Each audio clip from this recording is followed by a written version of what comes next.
So the topic today is design for supply chain, manufacturing, and testing. And it's quite an important topic, I would say, in this time of the year when we are in a competitive environment and you know, both time to market and product cost are importantly affecting the success of any products and electronic products especially. And with this design for excellence tools and methods, you can actually optimize both of these factors. And what this means in practice, that already during the design phase, you should consider supply chain, manufacturing, and production test, which I'm not going to tell you more, but our experts will be having more information about that. So we have two excellent speakers here today. So Reijo Kalenius, he is currently development manager at Scanfil and responsible for their production test offering and also partnership with Etteplan in new product development. He has worked the company since 2002 and has a long background in the industry, including design work, project and program management, quality management, account management, etc. Vukash is currently a team manager on embedded hardware engineering group at Etteplan, and he's been working the company since 2012 with electronic hardware engineering, and he has more than 10 years of experience in the field. So that was the introduction, and here you can see also the topics. I will turn my camera off now, and I will just provide very quick introduction about Etteplan, so we don't want to spend too much time on that. So please visit etteplan.com in order to deep dive more into our offering. But here you have some figures regarding the revenue and numbers, and also this revenue by customer segments, which pretty much covers quite many industry segments. And we are definitely a growth company. And again, let's not spend too much time on this topic. Here I will hand this over to Reijo. So Reijo, stage is yours. Thank you, Henry. Yes, talking about design for supply chain, manufacturing and testing, but before that, just 2 slides about Scanfil as a company to those who are not familiar with us. We are a leading electronics manufacturing services supplier. Revenue is around 600 million euro in a fairly varied customer base. So we have we are serving several different industries and a diverse customer base. Personnel directly working for Scanfil is over 3,000. We have factories around the world, 10 factories on 3 continents, and we have split our factory network into 2. So we have so-called close to customer R&D sites working more with growth customers, early phase of their life cycle, providing better prototyping support, etc. And then the so-called close to customer market sites with more focus on volume manufacturing close to the customers end markets. Next, please.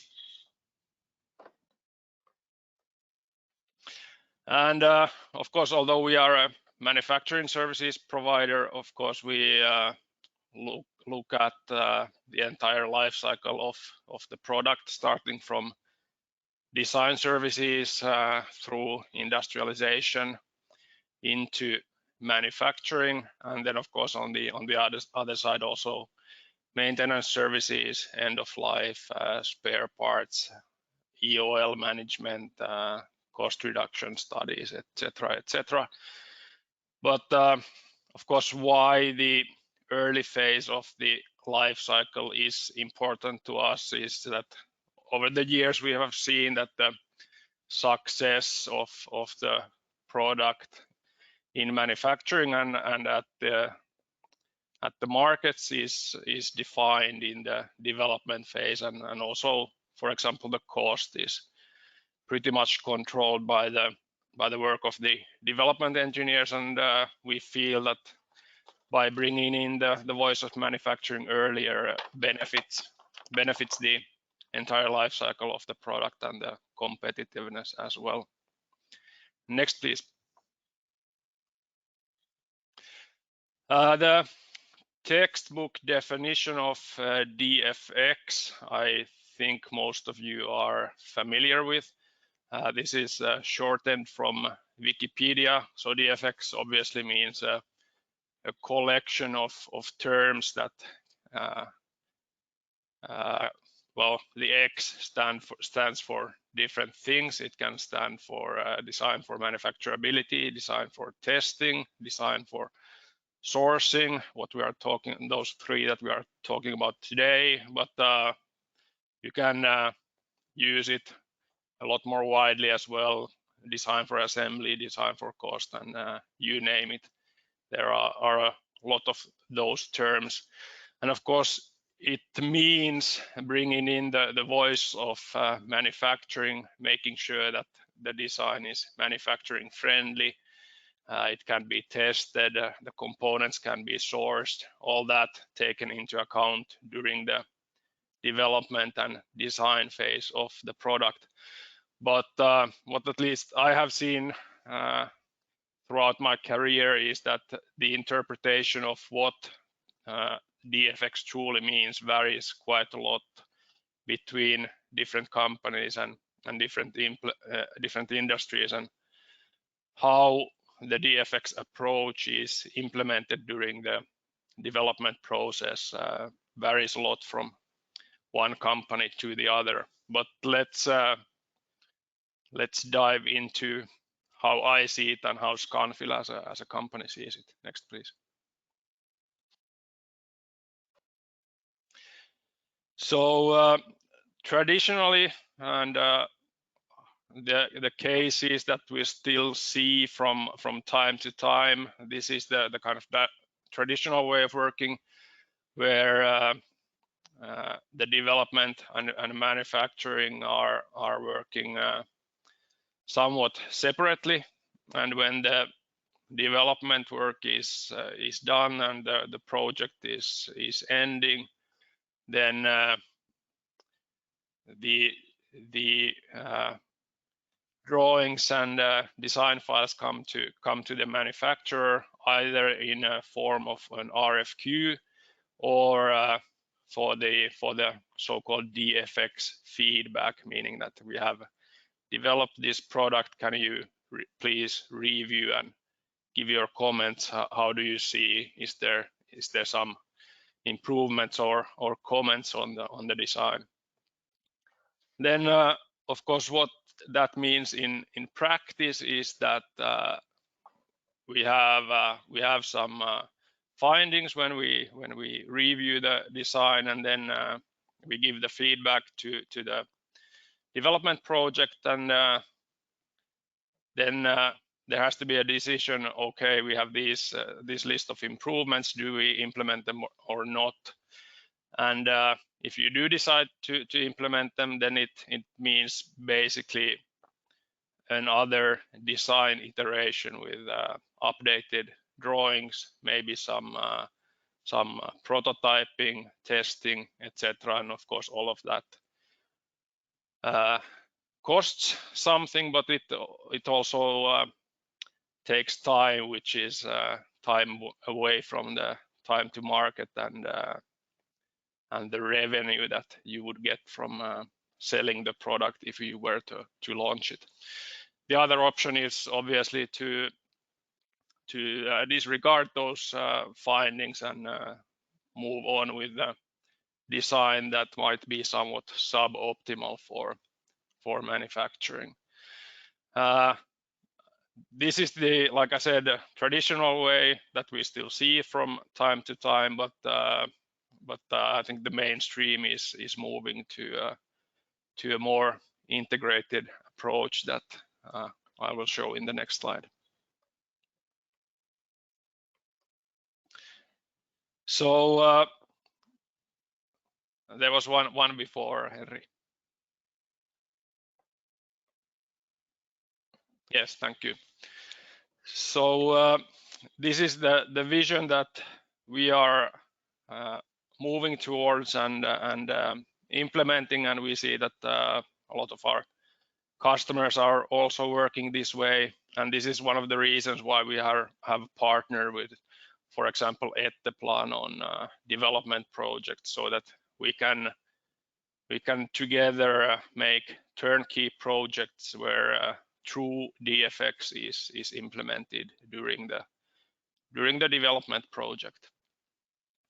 But basically, it means that we do the DFX work during the development, and the aim is to have a fast project and then smooth transfer into manufacturing without that unnecessary iteration. And of course, not only DFX, but we also talk about concurrent engineering, where we can make the production processes and equipment, etc., already during the development project. Let's see what the tools are in our vision on the next slide. So starting from the concepting phase, when you have an idea of the product, you have maybe some specifications, etc. One of the key things is, of course, selecting the key components, and for this we are launching quite soon a component portal where we open up our component database to customers and partners, so that you can see what we are using, what are the volumes, etc., and select components where there is volume and there is life cycle. And of course, not only that kind of self-service portal, but we also have component engineers that can help with selecting the key component. Then we have design guidelines for development engineers, so that they can see what are the right design choices. We can together do technology studies if there's some innovation on manufacturing technology, for example, needed. And of course, we prefer standardization in both components, but also processes and manufacturing tools, because that is most efficient way. Then moving on to the actual development phase, when you have finalized the specification, you have a concept that you are starting to work on, doing the more detailed design. Still, these design guidelines, of course, come into play. Component engineers that we can bring into the project meetings and can help the hardware engineers find the good components and check what is the life cycle status, etc., etc. We can do design reviews on prototypes. This is quite fast nowadays because of good software tools available. We use, for example, Whaler from Siemens, that is a part of our MES system package.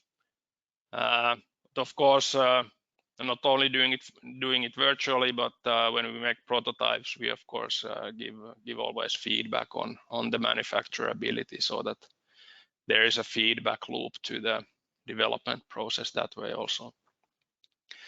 And then, of course, in parallel, preparing the manufacturing process, planning for testing, checking for test coverage, and starting to work on the actual implementation of the testers. And early supplier involvement, of course, we have also sub-suppliers, and I think it's especially important for parts that involve tooling. Let's say, for example, injection molded plastic parts. It's good to talk to the suppliers early on. Then down the road, we have some parts of that implemented, but the aim, of course, is to have a full digital twin of our manufacturing processes so that we can 100% simulate the manufacturing of your product. And in the end, when we go to the design transfer phase and start ramping up the production, the aim, of course, is that there is not much feedback and not much left to do at that stage, rather than implementing the manufacturing process and validating that everything works as expected. Next, please. A bit of the tools that we mostly use, I mentioned already. Veiler from Siemens. It's a fairly good package that we have implemented on some sites and are implementing on our remaining manufacturing locations. So checking the rules for testing that the product can be tested. We prepare the PCBA and test process virtually in the system. We can virtually place the components that normally you had this sticky board where you mounted the components on double-sided tape to check for conflicts, etc. This we can do virtually nowadays, and it's very fast and provides very accurate feedback. Then, of course, we also have implemented a bomb connector tool for fast RFQs, meaning then that we can very quickly connect the customer bill of material to our ERP data and get the cost estimate out in no time. And for components, we use Silicon Expert mostly for checking the expected life cycles of the components, and then also verifying the regulatory compliance for ROS, etc. Next, please. Yes, two recent cases that we have done, both actually together with Etteplan. And next, please. Yes, this was a project for a customer where we partnered with Etteplan on the product development, and then Scanfil is today manufacturing the product. The challenge was that it's a green wall that grows plants basically by giving them water and light, and for the light part we needed LED lighting, and the walls are quite wide, and of course it would be beneficial to have one long board holding the LEDs to supply the required lighting. The challenge here was that at our factory, actually the setup was not optimal for such products. We analyzed the concept and saw that we would need to actually make the board on 2 lines, because we have a paste printer on 1 line capable of handling the long board, but then for the component mounting we would have to go to the other line, which is of course not an optimal way of doing production. Then we had a discussion with Etteplan and did some cost studies on the different ways of solving this challenge, and the choices basically were that do we split it into 2 boards, but of course one component is always better than 2 for a number of reasons, or then we have to do something to optimize the production. And in the end, the decision was quite simple. So we upgraded our equipment so that we can run this long board on a single line, and proceeded with the selected concept. And this, of course, all happened during the development, so it did not have any impact on starting the production and the product launch for our customer. Next, please. Another very recent case where we have done the design for manufacturing study on Valor. This is a project where there's actually a third party developing the board. We have Etteplan for test development, and in the end we will manufacture this product at our site in Poland. So here we made this study in Valor based on the customer design. They provided us with the ODB++ files, and within a day or two they had this feedback where we had around 40 different findings, including short circuits, some clearance issues, and pinholes also, or acid traps found. It's some kind of bug that is created by the CAD tool, and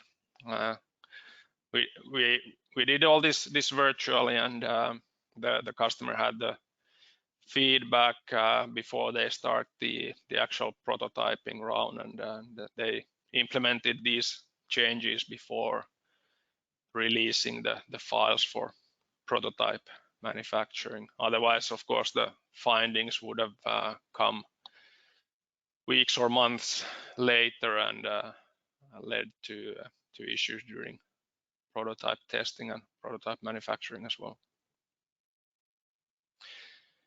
That was my part. Thank you very much. Then I hand over to Lukas.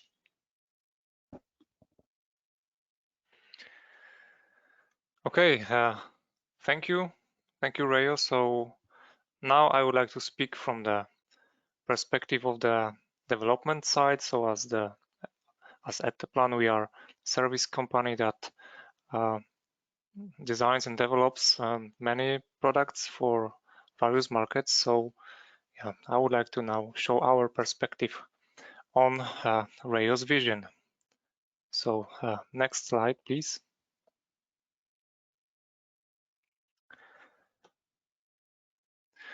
So let's start with the process, and I would like to speak more about the DFX and how it should be implemented into the development process. How do we see it in Etteplan? So here is a basic overview of the device creation process that we have in our company. So there is, of course, a kickoff meeting, then it's followed by a planning phase, and then we have the actual design and development and verification phase.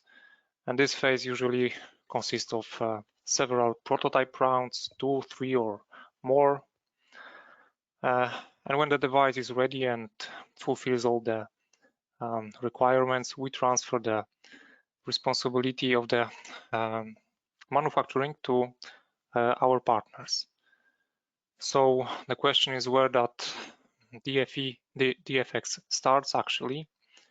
So beginning with the DFS, which is designed for sourcing. So this one really begins together with the project. So during the planning phase.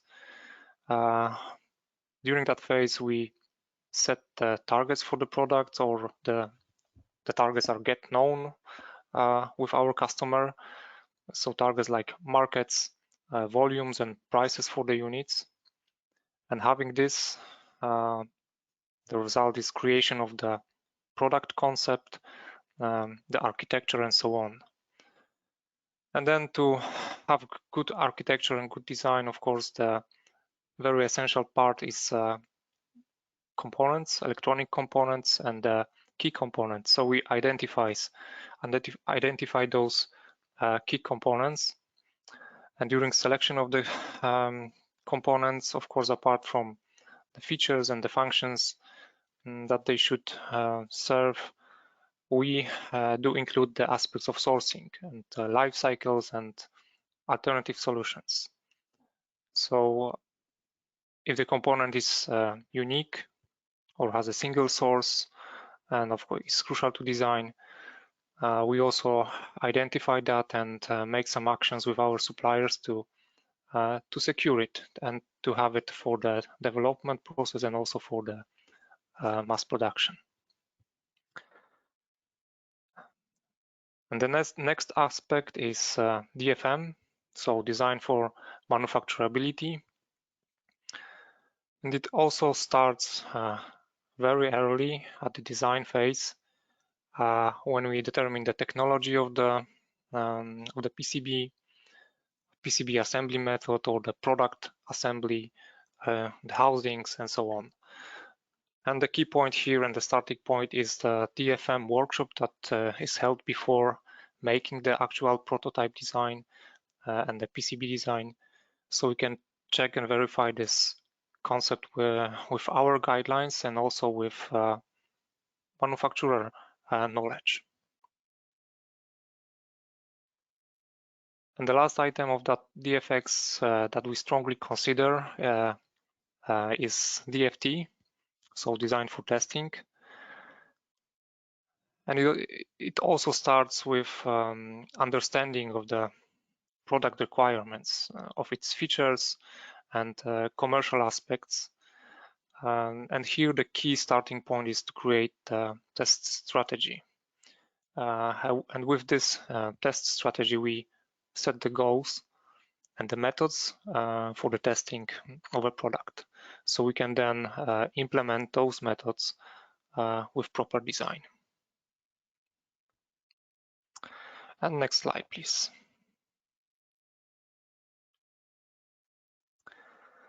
So now looking into more details of the process and the elements of the DFX. Let's start with this design for supply chain. So as mentioned, here we have key components and we consider the lead times, life cycle, and very often we secure the availability of the components with our suppliers by having some agreements for the components. Of course, except of the key components, we have the rest components, the whole bill of material. So we verify the bill of material and the component list before having the first prototype. And we have tools like Silicon Expert or some data of our suppliers, for example, from the Scanfil, or some distributors data. Another method to reduce the risk of the components shortage for the production is to have proper library management that includes alternative parts and part status. And in some cases where there is no direct replacement of the part and the complexity of the design still allows that, we may even design a redundant circuit to be used with a alternative component. And this is done, for example, for the power supply components. And lastly, I would maybe also mention here that manufacturing the prototypes with partner who will be then at the end the supplier of the products give us the chance to verify each component and lead times and sourcing of that. So that's a great benefit. And next slide, please.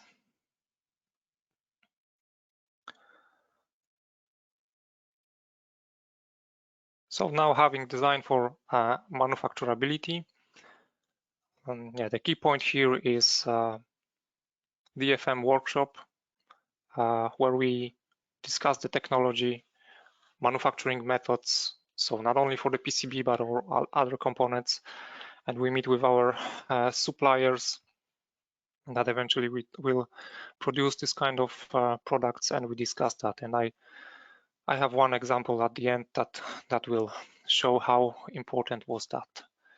So few words where we consider those manufacturing aspects. So we can consider that for different levels, like for the PCB and the assembled PCB.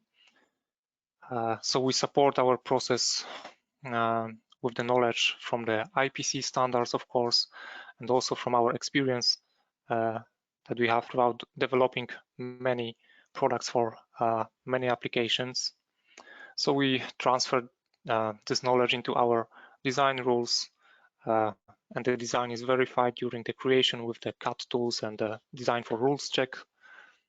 And also when we have the output files, manufacturing files, we also have the tools to verify production data and catch up errors like AC traps or the annual rings, teardrops, or make some drill size optimization, and so on. And at the end, this DFM should also be considered for the whole product assembly. So here the best way is to have the proper modeling for not only for the PCBA but for the housing, and to check how the PCB fit into the housing and what would be the order of the assembly. Is that even feasible to put it in some reasonable order? We also optimize the connectors and the wiring during that stage. Yeah, and next slide, please. So lastly, a few words about the DFT, which is designed for testing. So here, important point, starting point is the test strategy. And to create that test strategy right after knowing the requirements, so it can then assist during our process. Because the test strategy basically will tell us how to access the device, what functions should be tested, or what are the programming methods, and of course, what is the expected yield. There are also other aspects that put design for testing into a different perspective when we have safety critical circuit or some reliability expectation for the product. So knowing all of that, during the development process, designers can implement the architecture and interface for the testing. Yeah, and here is good to mention that Etteplan, as provider of the production testing solution, we have the knowledge about the design for testing and what are the rules and practices. We have this knowledge inside of our organization. And again, in details for the PCB level testing, we provide the specification for the supplier with expected quality checks like electrical testing or impedance measurements. And for the assembled PCB, we specify and also verify the test coverage for the ICT, which checks the passive components values in most cases. And then for the FCT, which is functional testing, and for that functional testing, we create product test specification where we set the requirements and the method for implementation of those testing. So important aspect also of this kind of design for testing is to check that the assembled PCB can be really tested in the test fixture. So the test fixture that you can see here in this picture. So can it be inserted properly? Does it create any mechanical stress to the PCB, or are there any electrical violations because of the accessing the PCB? And next slide, please.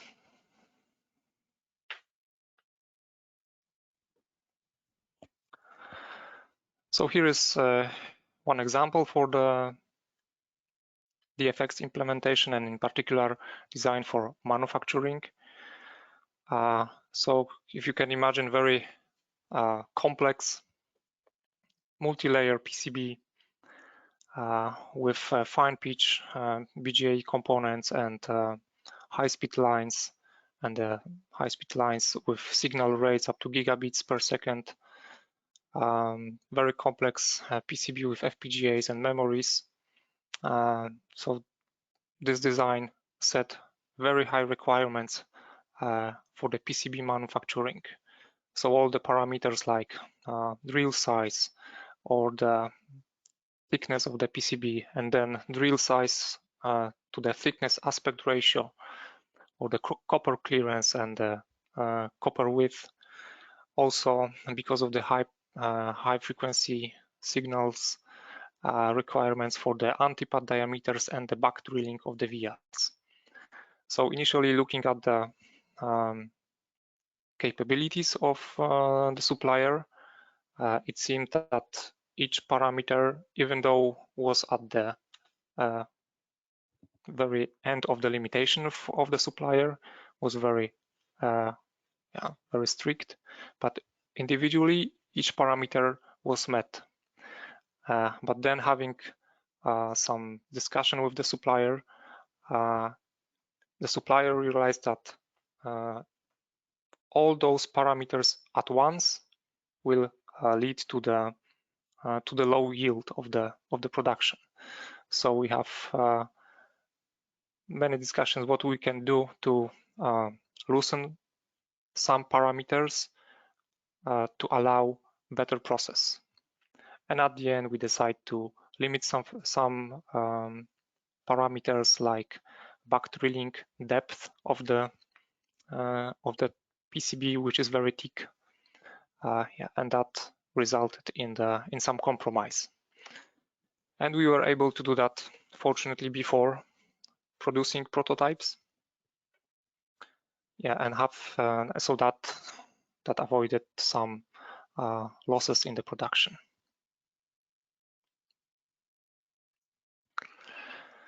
So for the summary, to close the subject, I think two most important things are that the DFX should be, of course, implemented in the process, and it should be implemented from the very early phase. And secondly, cooperation with the supplier is crucial, because we can have our design rules, we can have our checklists, but they cannot be all up to date every time. So we need to discuss that with someone who is who knows that the best and who has the up-to-date knowledge. Yeah, and that would be all from my side.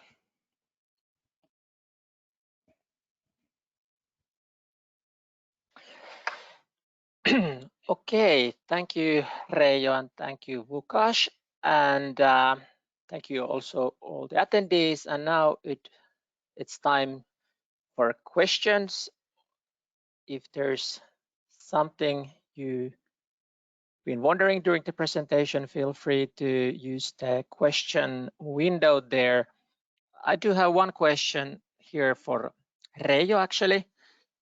I think you are the best to answer this. So what is the lead time for prototypes from a manufacturing side? And will it slow down the project if you make the prototypes there? How do you feel about this? That is a good question. The answer varies, of course, from what site are we talking about. Like I mentioned before, we have sites that are more geared towards prototype manufacturing, and then other sites that are more for volume manufacturing.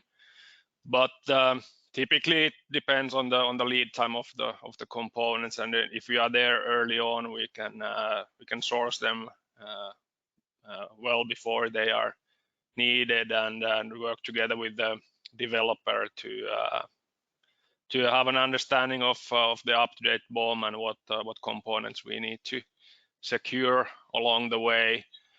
But honestly, there are of course suppliers who are very good at prototyping, and sometimes we have actually decided, even in the projects we have done with Etteplan, is to actually make 2 sets of prototypes. So one at the fast prototype supplier close to the R&D guys, and then for verifying that the design works and testing the functionalities, and then another other set of prototypes purely for getting this real live DFX feedback. Okay, thank you, Reijo. So Vukash, how do you feel? Has there been any changes during the near history about this design for excellent tools, about the project? So are customers kind of proactively asking these, or also willing to apply these, or how do you feel? Has there been some kind of development in the ideology in the market? Well, yeah, yes, I think the NPI term, that new product introduction, in relation to Reijo's vision that he would like to have. So yeah, I do feel that that was the stage at the very end of the product development process. So we did our development job. We had some guidelines or standards like IPC standards and so on for the manufacturing.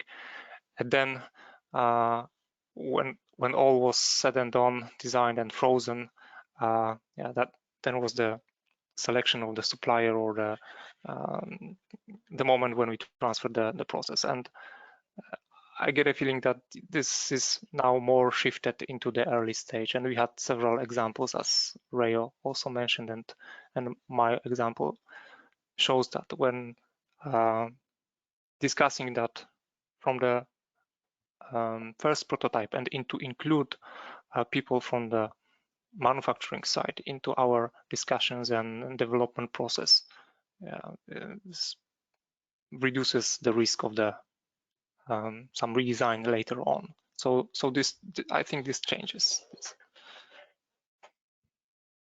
Okay. Then for Reijo, one more interesting question. So I think price is always an issue. So how do you secure competitive pricing if the EMS is selected before the design is ready?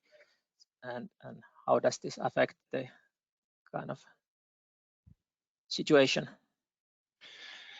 Yeah, that's also a question that we encounter quite frequently. So the thinking is that you secure the competitive pricing by doing a RFQ round where we have several suppliers, and then they are quoting, but no, the suppliers don't have an influence to the design. Then you're kind of doing a generic design that can be manufactured, but it's not optimal for anybody. Where we are here trying to turn it around a little bit and optimize the design for manufacturing during the development project. And of course, our pricing is very open, and our relationship with our customers is built on trust. So that is the way. Then on top, of course, for electronic products, the price is 70-80% even more coming from the bill of material. So influencing the component selections early on, and finding ways to integrate functionalities from several components into fewer components. That is of course the silver bullet. Okay. Sounds good to me.